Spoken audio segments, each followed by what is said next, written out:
nous. Ah, chic! J'adore qu'on parle de moi. Chut, tais-toi. J'imagine qu'une fée, elle est toute petite et qu'on la voit de loin, c'est un petit rond de lumière. Des fées, c'est une sorcière, mais elle est gentille. Une fée, elle fait tout ce qu'elle veut et elle réalise les vœux des autres. Et j'aime bien quand les autres sont contents de moi. J'aimerais être une fée.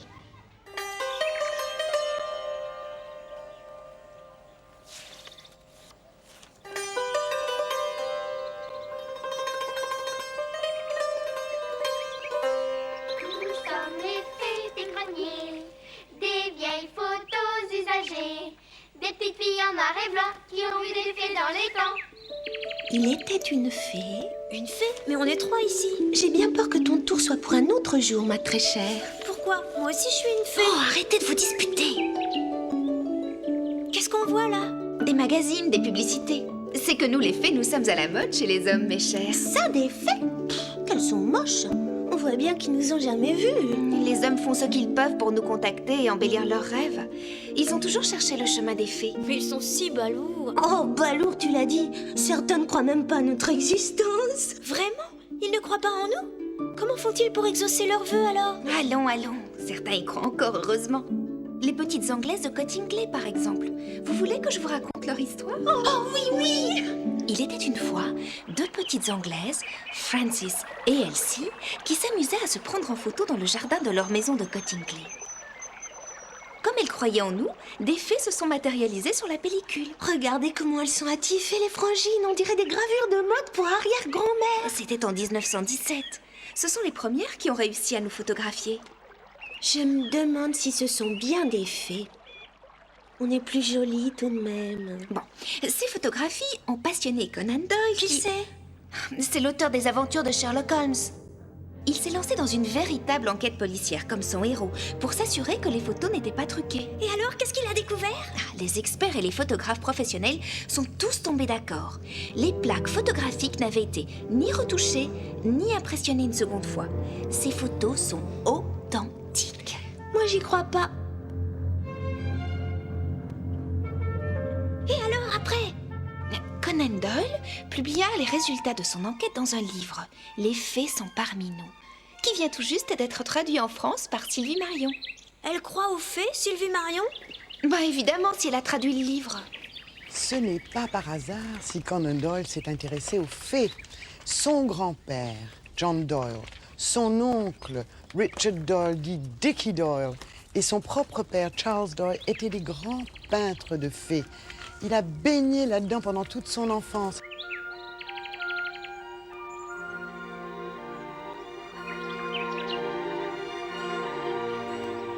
Et il a dit cette chose extraordinaire, si seulement je pouvais prouver que les fées existent, ce serait un petit coin de ciel bleu dans l'océan d'horreur qui nous habite. Il ne faut pas oublier que c'était 2 ans seulement après la guerre de 14.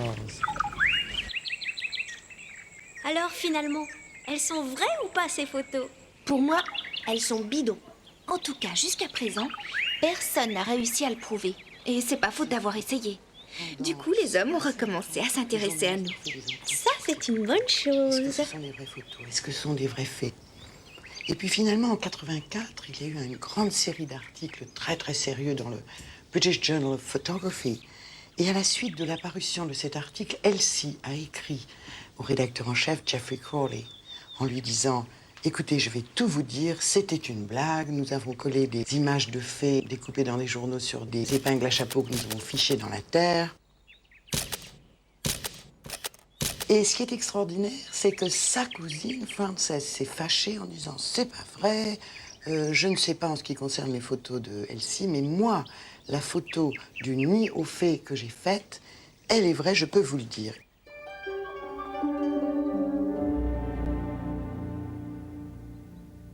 Celles dont on dit qu'elles sont fausses sont tellement sublimes que rien que le fait d'avoir eu l'idée de montrer des fées de cette manière, c'est ça, la preuve de l'existence des fées. Pourquoi, même quand ils croient en nous, ils ont tellement de mal à nous voir? Ils doivent s'engager sur le chemin des fées. C'est pas si simple pour eux. Et si on les y aidait? Les fées sont là Il n'y a pas de doute, il n'y a pas une question de croire ou pas croire. Bien sûr, quand je suis dans certains milieux, je dirais pas ces choses-là, mais entre nous, oui. Bien sûr que je crois aux fées, puisqu'elles ont habité mon cœur depuis l'enfance. Celle que je préfère, c'est le... Croire ou pas croire aux fées, c'est une question de transmission. Si on a eu une mère qui vous a appris à aimer les fées, on croit aux fées. On me les a transmises et je les transmets moi aussi, à ma petite fille.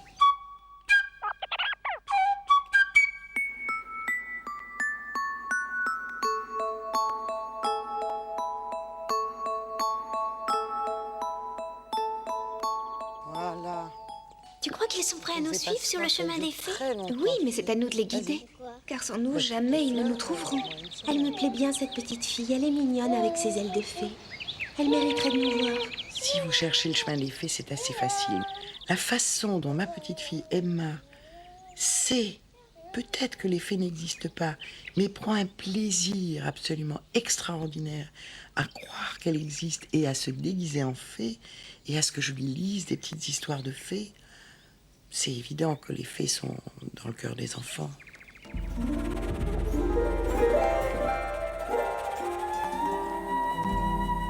sommes les fées de l'école. Avec nous, qu'est-ce qu'on rigole. Et le chemin des écoliers devient le chemin des fées.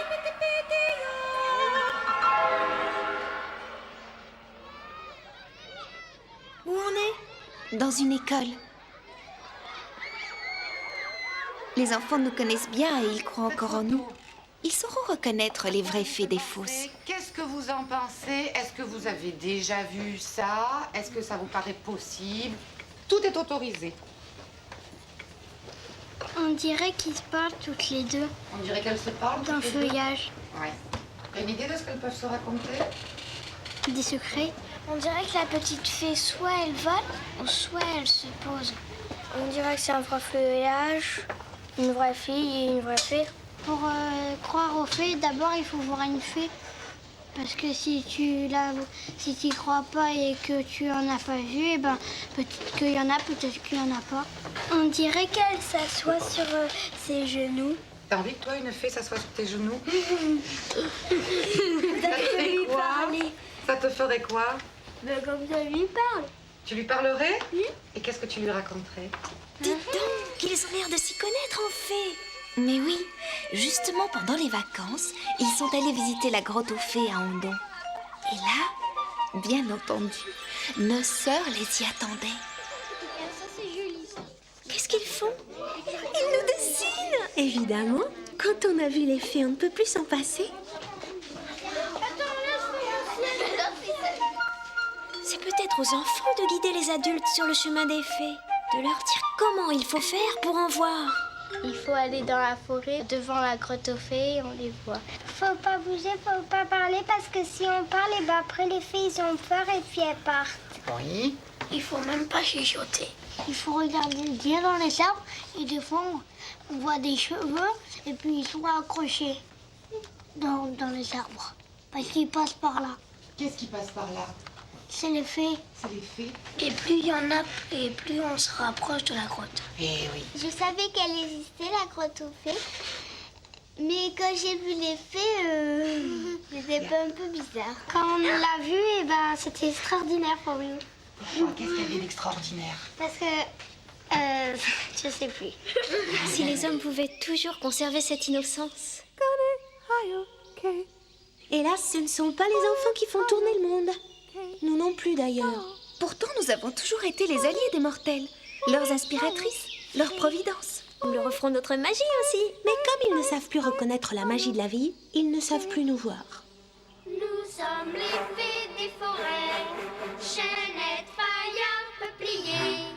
Et quand nous nous envolons, on croit voir des papillons.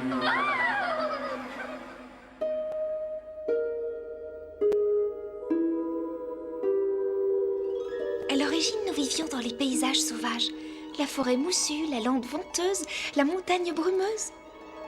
Lorsqu'ils croyaient encore en nous, les hommes respectaient la nature car elle était notre demeure. Nous vivions dans le même monde. Oui, mais ensuite ça s'est gâté. En domestiquant la nature, l'homme nous a chassés de son territoire. Au Au Moyen-Âge, certaines d'entre nous se sont réfugiées dans les bibliothèques. Nous y étions grandes et belles comme des princesses. Notre corps de mousse, de lichen ou de bois s'était métamorphosé en chair tendre et rose. Et puis, au fil des siècles, les mortels ont commencé à douter de notre existence. Nous avons rapetissé, jusqu'à devenir minuscules puis invisibles.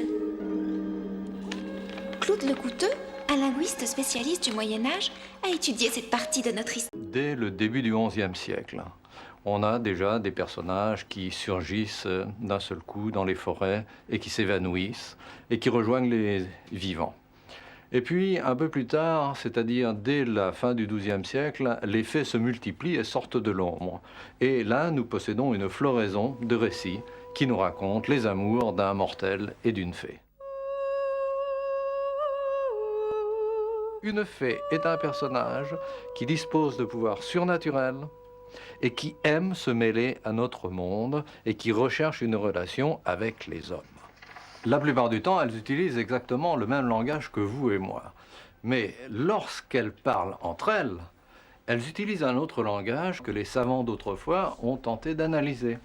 Et en rapprochant certains sons de ce qu'ils connaissaient, ils ont découvert que ça devait être un langage dérivé du grec.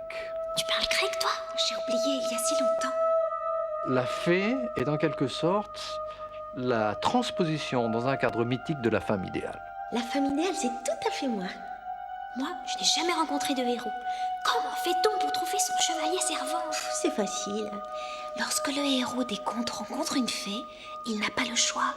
Il est obligé de tomber instantanément amoureux d'elle. Il s'enfonce dans la forêt, parvient par exemple au bord d'une eau courante ou d'un puits, et là, soudain, il aperçoit une femme merveilleuse, le dialogue s'engage, et nous, lecteurs d'aujourd'hui, nous apprenons que la fée, puisque c'est une fée, est venue l'attendre à cet endroit, et elle lui offre son amour avec tout ce qui va avec, c'est-à-dire en fait des dons, la fortune, les honneurs, à une condition, eh bien, c'est qu'il ne révèle pas son existence. Nuit et jour, je coucherai avec vous. Vous me verrez aller et venir à vos côtés. Vous pourrez me parler, rire avec moi. Mais pas un seul de vos compagnons ne doit me voir, ni savoir qui je suis. C'est beau. Moi aussi, j'aurais bien épousé un mortel. Sauf que ça finit toujours mal. Pourquoi? Pour épouser la fée, l'homme doit conclure un pacte avec elle. Mais il est incapable de respecter son serment. Notre sœur, la fée Mélusine, en sait quelque chose. Le seigneur qui l'avait épousée avait promis de ne jamais tenter de la surprendre au bain. Mais un jour, il céda à la tentation. Il regarda par le trou de la serrure et s'aperçut qu'elle avait une queue de serpent. Quelle horreur! Trahie par son mari, Mélusine dut le quitter à tout jamais en s'envolant par la fenêtre. Une fée, c'est une éducatrice, c'est elle qui vous oblige à aller jusqu'au bout de vous-même, c'est elle qui vous met dans une situation involontairement critique, le dos au mur, et alors là, êtes-vous capable du sursaut salvateur? À ce moment-là, vous êtes digne d'elle. Sinon, vous ne valez rien.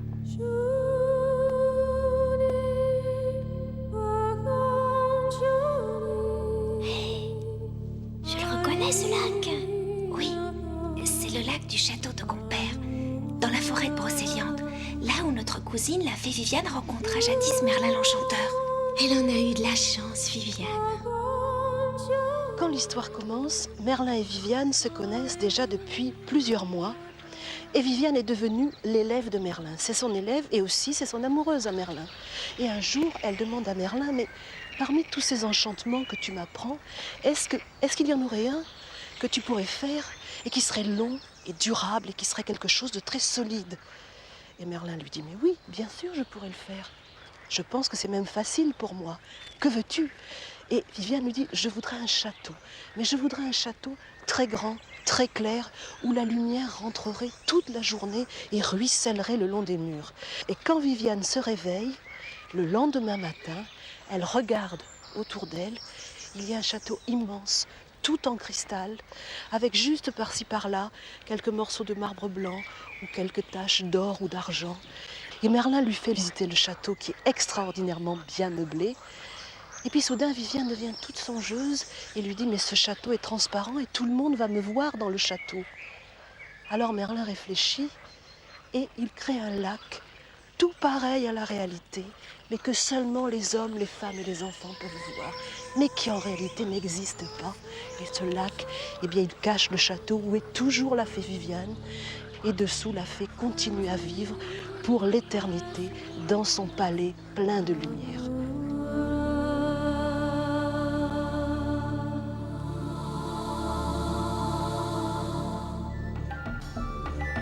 Ah, je me sens chez moi ici. Ces landes, ces forêts. Oui, enfin un lieu qui respecte le territoire des fées. Sauvage, loin des hommes. J'en vois un pourtant. Où? Là-bas dans la forêt. Lui connaît le chemin des fées. On dirait qu'il nous cherche. Qui est-ce? Vous ne l'avez pas reconnu?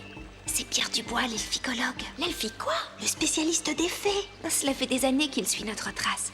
Approchons-nous de lui. Ah, chut, pas de bruit. C'est à cause de l'humidité. Entrer en forêt, c'est rentrer dans cette part d'enfance qui est la nôtre, puisqu'on se trouve brusquement dans notre état sauvage, dans notre état premier, mais aussi avec cette nostalgie de Jardin d'Éden qu'on a connu et qu'on espère toujours retrouver. Pour retrouver un chemin, il y a la fée qui te tend la main à un moment donné de ta vie, un peu comme ces paladins qui partaient en quête du Graal et qui découvraient brusquement une femme qui traversait le sentier. Elle était laide, elle ressemblait à une sorcière, et puis qui en fait, sous le visage quelquefois presque de bestial, eh bien il y avait la fée, il y avait la bonté.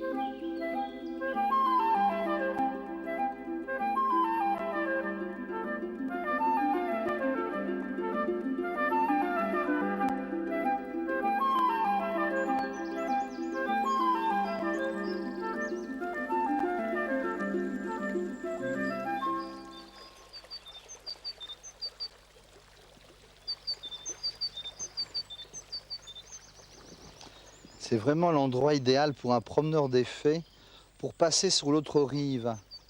Il y a des endroits, des lieux sacrés, les ondes, les échaliers, les collines à fées, où là, justement, de l'autre côté, se passe ce passage vers l'ineffable, vers le pays merveilleux, vers les îles enchantées. Alors il y a des signes qui indiquent que là sont les fées, par exemple, ces longues chevelures, ces algues vertes. Et bien quelquefois, on peut voir s'ébattre des jeunes filles qui brusquement s'échappent et dans leurs cheveux restent accrochées ces longues chevelures vertes. Et aussi, lorsque vient scintiller sur leur peau un rayon de soleil, on peut voir le long de leur corps, de leurs hanches ondoyantes, des espèces de petits pétales, des lentilles d'eau qui ressemblent à des écailles de serpente. Alors je passe ce pont et pourtant dans la botte, je devrais mettre un petit rameau de buis afin de rentrer dans ce monde étrange et merveilleux, celui des fées.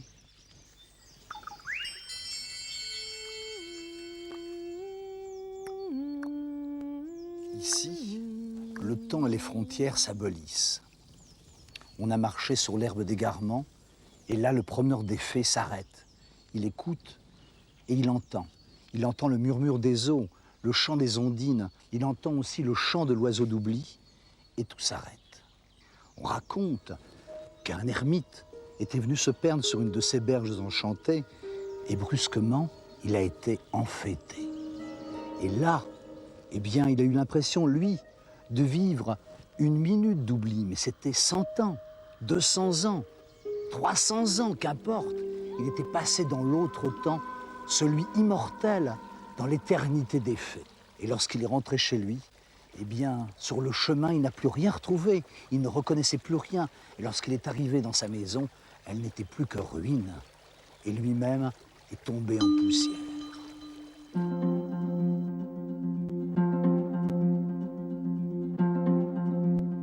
Les fées ont 1000 aspects.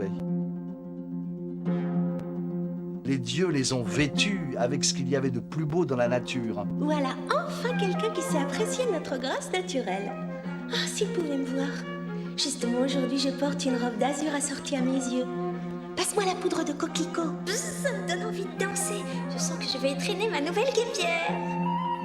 Ceux qui viennent dans la forêt pour y trouver la paix, pour trouver le pays des fées, eh bien ceux-là verront les fées telles qu'ils les trouvent aussi dans leur cœur, Elles emprunteront la douceur de la fougère, du lierre, de l'herbe. Elles emprunteront aussi à la rivière un regard, un éclat, une lumière. Et elles seront un peu comme ces dames que les paladins recherchaient lorsqu'ils étaient en quête d'aventure. Et c'est par aventure qu'on rentre dans cette forêt magique et qu'on y trouve ce qu'on y cherche, ou l'ombre, ou la lumière.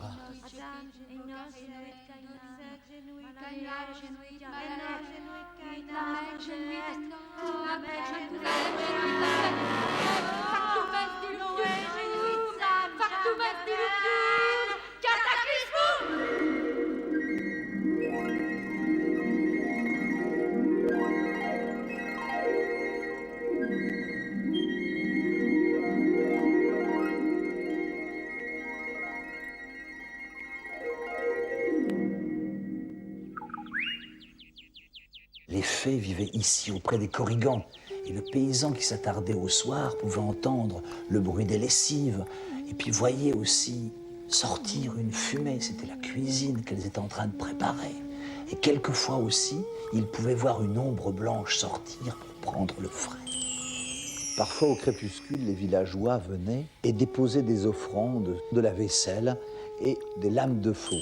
Au matin, lorsqu'ils revenaient, toutes les offrandes avaient disparu et par contre, leur vaisselle, parfois cassée, terne, était devenue rutilante, superbe, brillait. Et quant aux lames, elles étaient finement aiguisées et elles couchaient l'herbe sans effort. Nous sommes les fées de la cuisine, les sucres, confitures, farine, plus quelques fleurs d'aubépine, et voilà une tarte divine.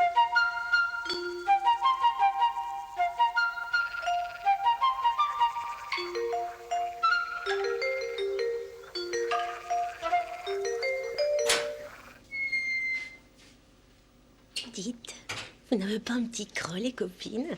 Oui, je n'ai rien pris depuis la rosette ce matin. Pierre Dubois connaît bien nos goûts. Il va nous préparer un petit plat bien de chez nous. Miam, miam. Petit précis de cuisine elfique. Alors, comment je l'ai fait? Eh bien, certains elficologues, dont le révérend Kirk, nous dit qu'elles butinent, qu'elles se nourrissent de l'essence, de la quintessence des fleurs, qu'elles mangent le suc des fleurs, la rosée du matin, même de l'arc-en-ciel. Or, on sait aussi qu'elles mangent du safran. Pourquoi le safran? Parce que c'est de l'or, c'est des pistils d'or, c'est tellement onéreux, c'est tellement cher que ça faisait rêver ce safran. Ça me fait saliver. Qu'est-ce qu'on boit avec ça? De l'eau d'églantine, du lait d'acacia? Moi, je prendrais bien de la liqueur de mimosa. Il y a aussi le vin de fée qui se fait avec des agrumes parce que c'est du soleil. Et on dégustait le suc, c'est vraiment un régal pour les fées.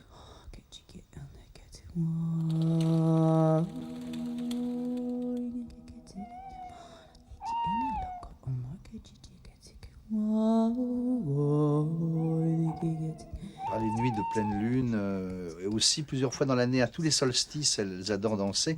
Et quelquefois, elles entraînent le malheureux voyageur égaré dans la lande, qui est attiré par les musiques et puis qui se mêle à leur jeu car elles sont très belles.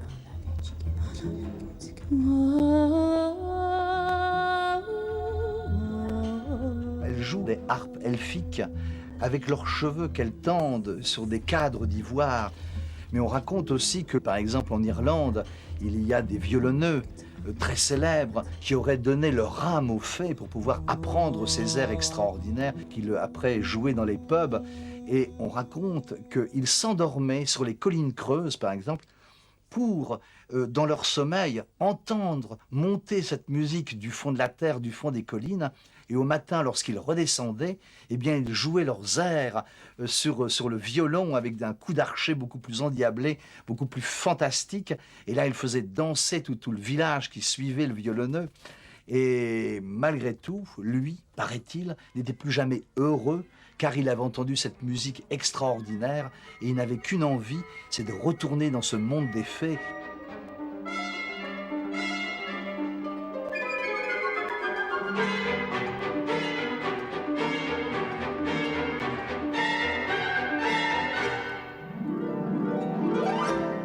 C'est à cette heure-ci, entre chien et loup au crépuscule, qu'apparaissent les fées sombres, le peuple des collines. Ils viennent danser Et là, le berger de la nuit avertit le voyageur égaré en lui disant « Le monde du jour est à toi, mais le monde de la nuit est à nous.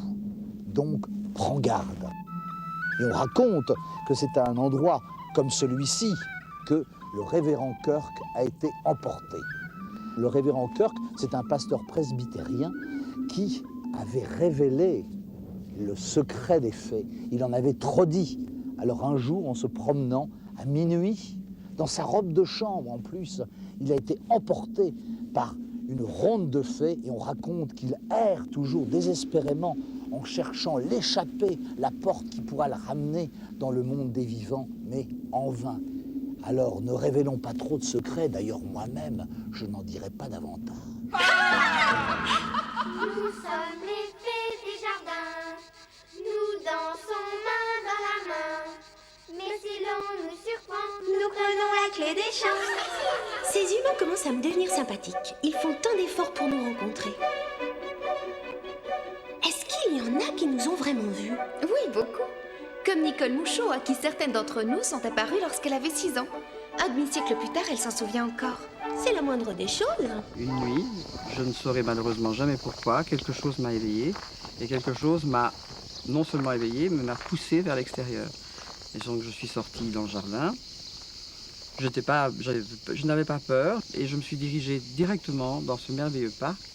Tout naturellement, je me suis accroupie et j'ai regardé ce coin d'herbe sur lequel j'ai vu des fées. Elles étaient au nombre de 7. Elles étaient toutes habillées en couleurs très douces, très pastel. Elles avaient des longs cheveux bouclés, elles avaient des couronnes de fleurs sur la tête. Leurs ailes étaient vraiment transparentes, diaphanes, et elles étaient habillées donc en robe très très légère, un tissu aérien vraiment presque inexistant. Elles étaient très, très douces, très jolies, elles avaient l'air d'être très joyeuses, très heureuses, et je pensais, en tout cas à l'époque, qu'elles me faisaient un cadeau, qu'elles me faisaient un plaisir et qu'elles m'avaient choisi.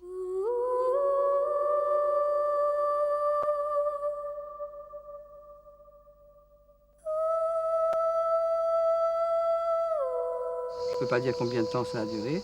Il est évident que ma mère a dû remarquer mon absence parce que je l'ai vue arriver.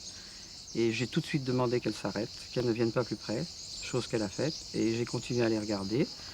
Et elle dansait, il n'y avait pas de musique, mais on avait l'impression qu'elle dansait sur une musique... La seule chose dont je suis sûre, c'était joyeux, élégant, très doux et reflétant vraiment le bonheur. Et puis tout à coup, elles sont parties l'une après l'autre. Elles se sont suivies et puis ça a été le noir, il n'y avait plus rien. Tiens, l'effet des fleurs. Saviez-vous qu'à chaque fleur est associée une fée qui s'occupe d'elle? Elle la fait pousser, lui donne ses couleurs et son parfum. Elles sont bien jolies. Voilà, par exemple les ailes, ça se rapproche de ce que j'essayais d'expliquer. Ce sont ces fées-là que Nicole a bon, là vues? c'est sur du papier, donc c'est très difficile, mais elles étaient vraiment transparentes. Je veux dire, j'aurais pu mettre ma main de l'autre côté, j'aurais vu mes doigts. Là, le visage, elle est jolie. l'aile et les cheveux, ça, si vous voulez, ça se rapproche vraiment de la fée dont j'ai le souvenir. Ce visage-là, très doux. En fait, j'ai pas la fée complète, il y a un morceau là, une jupe là, une aile là. Je ne pense pas que ce soit un rêve. Je vois pas pourquoi je serais dehors d'ailleurs. J'aurais pu rêver dans mon lit tranquillement. Et jusqu'à la fin de mes jours, je sais que j'ai été appelé.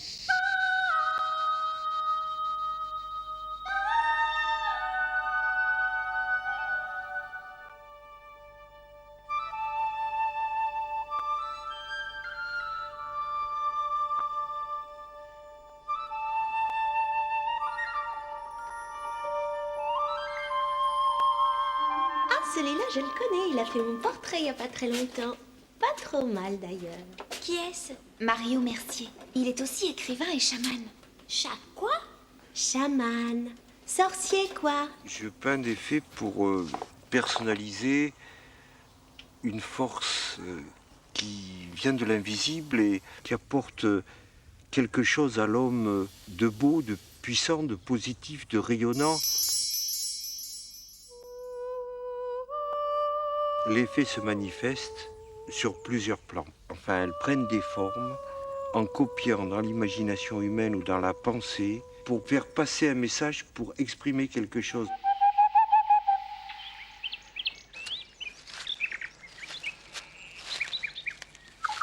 Où va-t-il? Il vient de passer la porte enchantée qui conduit au chemin des fées. Il entre dans la forêt magique.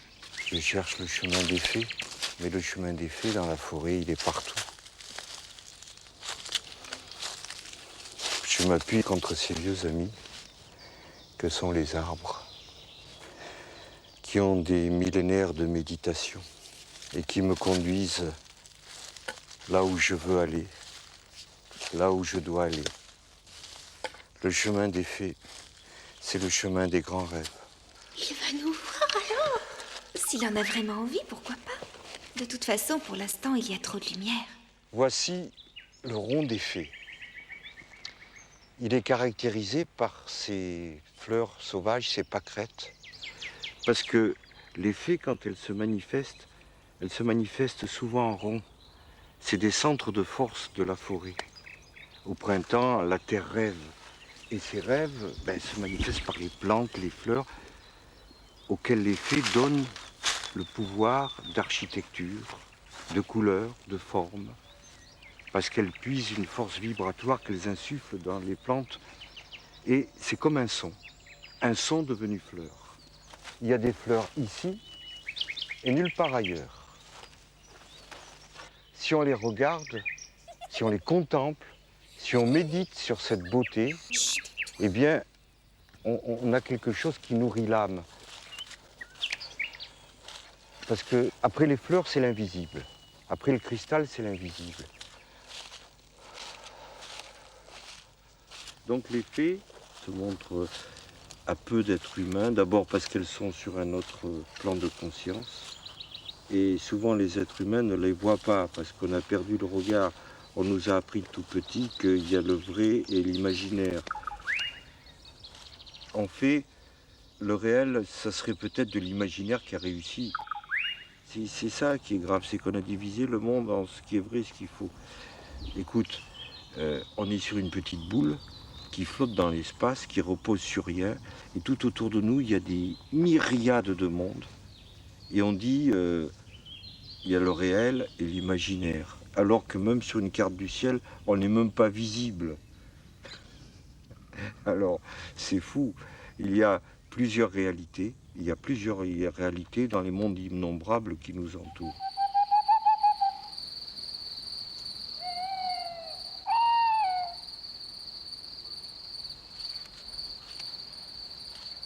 La nuit n'est pas fermée, tout est ouvert, c'est le révélateur. Alors que le jour, ça fait écran, tout est fermé le jour. On peut se rentrer en contact avec une fée, mais ça peut être trop fort pour nous. Qu'est-ce qu'il fait? Un rituel magique pour nous appeler. J'ai bien envie d'y aller. Non, attendons un peu. Ce n'est pas encore l'heure des fées. Ah, faites ce que vous voulez, mais moi j'y vais.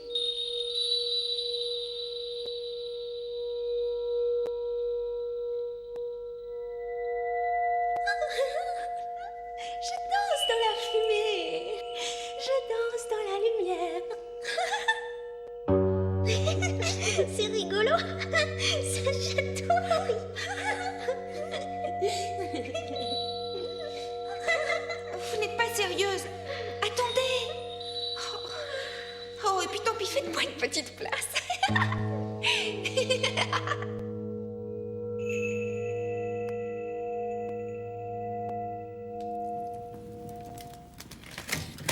Nous sommes les fées du foyer, salamandre et feu follet. Et quand la nuit est complice, quel joli feu d'artifice.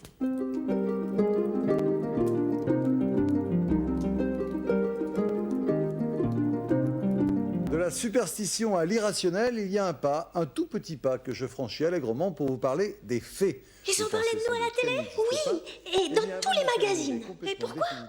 Parce qu'un scientifique, tout ce qu'il y a de plus sérieux, est parvenu à photographier une fée dans un bourgeon de marronnier. Qu'est-ce qu'elle faisait là? Elle prenait soin de l'arbre, pardi. Et qui c'est, ce scientifique? Un chercheur, un ethnobotaniste. Il s'appelle Alain Renaud. Au moment où il a voulu couper l'arbre, la fée lui est apparue. Je suis remonté, je suis allé chercher la scie, je suis allé chercher l'appareil photo, j'ai mis un objectif, et puis je suis redescendu, j'ai commencé à regarder les bourgeons terminaux des tiges secondaires qui étaient donc en train de s'ouvrir.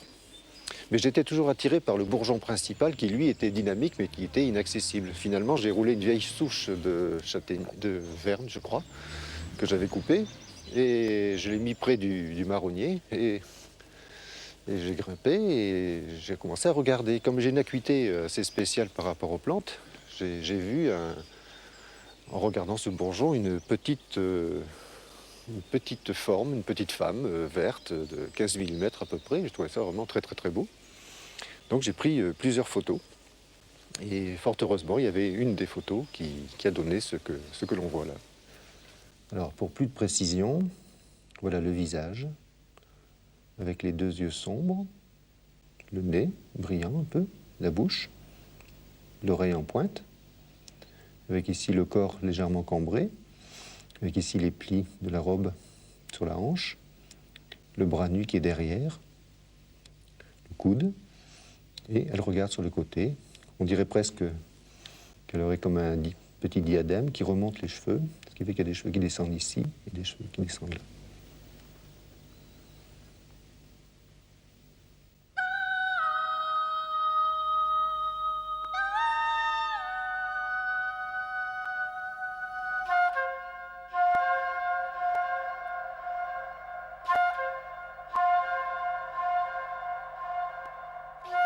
Maintenant qu'il a photographié sa fée, lui au moins, il croit en nous, j'espère. Penses-tu? C'est un scientifique, on t'a dit. Les scientifiques ne croient qu'à la science, pas aux faits. Tu as tort. En vrai scientifique, il refuse de croire ou de ne pas croire. Il essaie de comprendre. C'est déjà pas mal, non?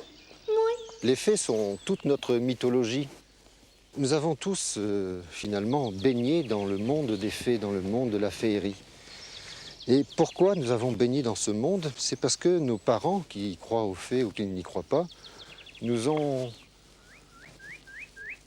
en quelque sorte guidés dans la voie du bien. Les fées, pour nous, ça représente tout ce qu'il y a de plus noble. C'est l'idéal du cœur. Et c'est le cœur des parents qui s'est adressé au cœur de l'enfant. Et je suis persuadé, mais vraiment convaincu, que la plupart des gens, même les plus endurcis, ont gardé au fond d'eux-mêmes leur cœur d'enfant. Et que la vie a fait en sorte de recouvrir ce cœur d'enfant de plusieurs couches de dureté, de grossièreté. Et celui qui se met une armure ne sent plus les caresses du vent. Tout se passe comme si un processus d'aveuglement s'opérait en nous. On dirait qu'on ne sait plus regarder les choses. Notre regard, en quelque sorte, glisse sur le sujet. Et en même temps, on ne fait plus attention à ce qui nous environne. Tout n'est qu'apparence. La matière est une apparence. En réalité, c'est une condensation d'énergie. Le soleil qui se lève et le soleil qui se couche, c'est qu'une apparence. Donc, en allant au-delà de l'apparence, en jetant des ponts vers le royaume imaginaire, automatiquement, on peut y avancer. Oh, c'est beau. On se croirait dans le château des fées. C'est une forêt de chênes. Ils ont au moins 1000 ans. Et nous, quel âge on a? Voyons. En tout cas, on les fait pas. À l'école, au collège, on n'explique pas la vie réellement. Pour la plupart d'entre nous, si on voit des beaux arbres comme ça, bon, on se dira d'abord c'est très beau, etc. Mais après, il y a une conversion dans l'esprit en planche. Parce qu'un arbre, c'est fait pour faire des planches. Et souvent, le rapport qu'on a avec la nature, c'est un rapport extrêmement rétréci. Bien sûr, il faut couper des arbres. Et je pense que ce qui est important, c'est l'attitude qu'on peut avoir, l'attitude respectueuse qu'on peut avoir envers le végétal. Alors on va dire, oh, ben, c'est des gens superstitieux, ou c'est des gens qui ne sont pas civilisés, ils pensent des esprits. Et je me demande qui est le plus civilisé, si c'est celui qui part avec sa tronçonneuse, les yeux fermés, ou faire son massacre, ou bien celui qui a pas été en faculté et puis qui s'adresse respectueusement à l'arbre.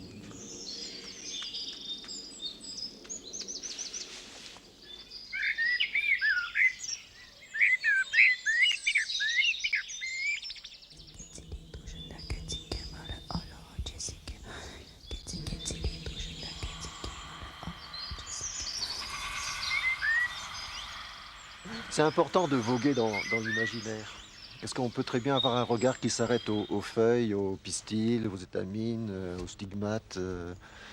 Et en même temps, on a ce rationnel et puis on a aussi toute notre dimension irrationnelle où on peut voir des tas de formes dans les arbres très très sympathiques qui sont toujours des analogies avec ce que l'on vit.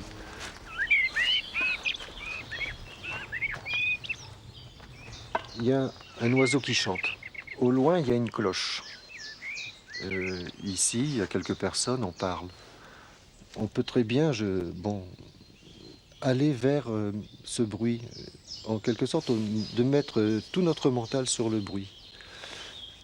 Et ce faisant, on n'entend plus les paroles des autres, parce qu'on est complètement empli par le chant de l'oiseau. On peut mettre notre mental sur la cloche dont le bruit est très très très atténué. Donc à ce moment-là, c'est les autres bruits qui sont plus forts qu'on n'en entendra pas. Pourquoi? Parce qu'on a vraiment mis toute cette écoute vers là. Donc quelque chose qui est très très fin, très ténu, vraiment très très très lointain, peut devenir tout d'un coup très très important. Tout le reste peut être annihilé. Donc on peut aller vers quelque chose de très subtil aussi. Comme nous, les fées. Tu vois bien que les hommes ne sont pas tous obtus, ils savent encore écouter avec leur cœur. Les voilà tout près de nous maintenant.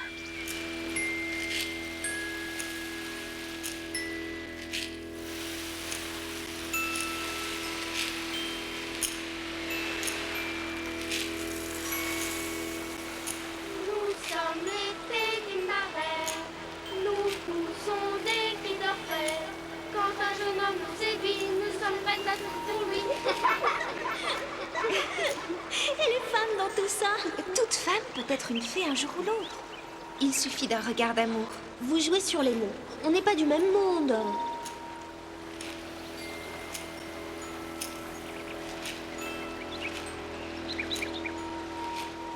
En tout cas, les femmes sont très proches de nous. Voyez Chana Madelmont. Depuis des années, elle photographie les formes étranges que nous donnons à la nature. Elle reconnaît chacune de nos manifestations. Elle sait que nous sommes là.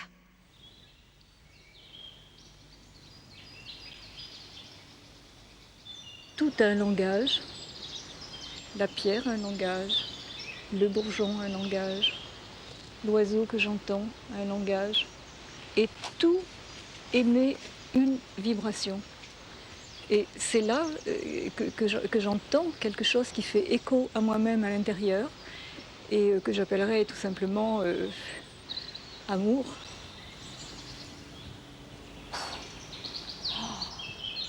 C'est impressionnant.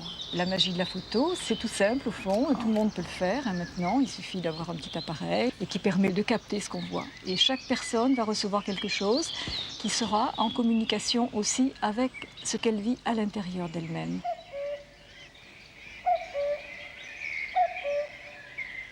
Oh, un dragon! Comment fait-elle?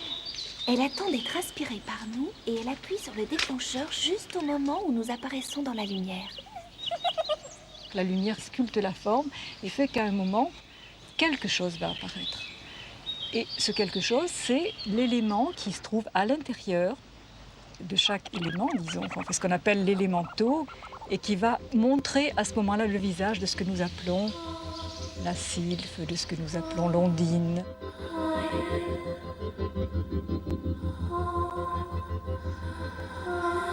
Je sens une vibration et cette vibration me fait me retourner et voir. Or la photo fixe en image ce que l'on ressent de cette vibration. J'adore sa robe. Je viens de voir quelque chose que je ne voyais pas à l'œil nu. Si je le regarde à l'œil nu, je vois comme un arbre qui s'est formé. Effectivement, il y a des yeux, il y a une forme, il y a un mouvement. Mais si je regarde à travers l'objectif, alors là, ça prend une autre intensité. Et tout à coup, c'est un visage qui devient vivant, qui est sculpté et qui est vivant. Oh, la vilaine sorcière! Là, je veux prendre cette couleur parce que si je pouvais la transmettre, elle est absolument fabuleuse. C'est un vert d'une intensité que j'ai encore jamais vue. On est dans un univers, on ne sait plus si on est dans les fonds marins. Oh, cette couleur! Oh, là, il y a un visage féminin avec une grande chevelure et 2 yeux. C'est absolument ravissant. C'est l'esprit qui est là. Tu l'as vu, c'est un lutin, Il suffit de regarder, mais aussi de sentir. Et peut-être alors, un vrai contact s'établit. Et les yeux s'ouvrent plus encore et la nature se livre. Et plus on regarde, plus on reçoit et plus on découvre.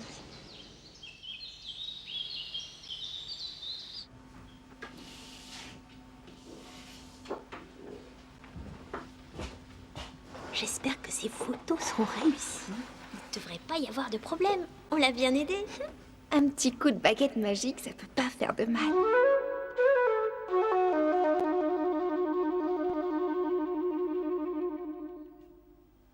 Pour nous voir, les humains n'ont qu'à apprendre à mieux observer.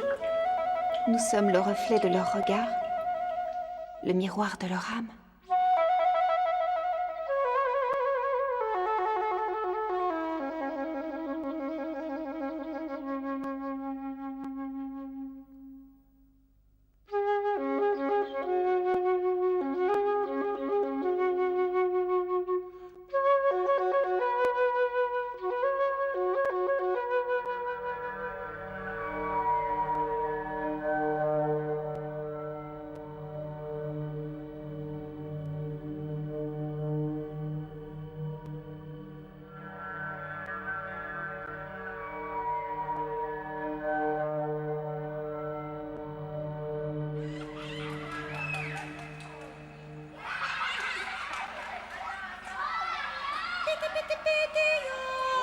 J'aimerais bien être une fée pour exaucer les vœux des autres. Nous, on ne demande que ça. Exaucer les vœux des humains. Mais ils ne savent même plus s'adresser à nous. Pire, ils ne savent même plus quels sont leurs vœux. On est avec un sens du bonheur, avec un sens de la bonté, et traverser cette espèce de forêt, c'est traverser sa vie en cherchant les repères qui vont nous faire évoluer. Et la fée, c'est ce qu'il y a de meilleur en nous. C'est elle qui nous fait traverser des épreuves pour s'améliorer d'étape en étape, d'épreuve en épreuve, pour aller justement jusqu'au château enchanté et rencontrer cette belle femme qui nous attend, belle à nul autre pareille, cette fée idéale et qu'il ne faut pas trahir. Nous sommes les bonnes marraines, les bienfaitrices des hommes. Mais nous avons aussi besoin d'eux pour vivre. Rappelez-vous la phrase de Peter Pan. Chaque fois qu'un enfant dit « Je ne crois plus aux fées », il y a une petite fée qui tombe morte. Parfaitement. Si nous ne voulons pas mourir, il faut que les hommes croient en nous. Lundi, mardi, mercredi, jeudi, vendredi et samedi. Et le dimanche aussi, la semaine des fées est finie. J'ai vraiment envie d'y aller. On pourrait se montrer à eux depuis le temps qu'ils nous cherchent. Non, c'est trop tôt. Juste une fois. C'est l'heure des fées. J'y vais.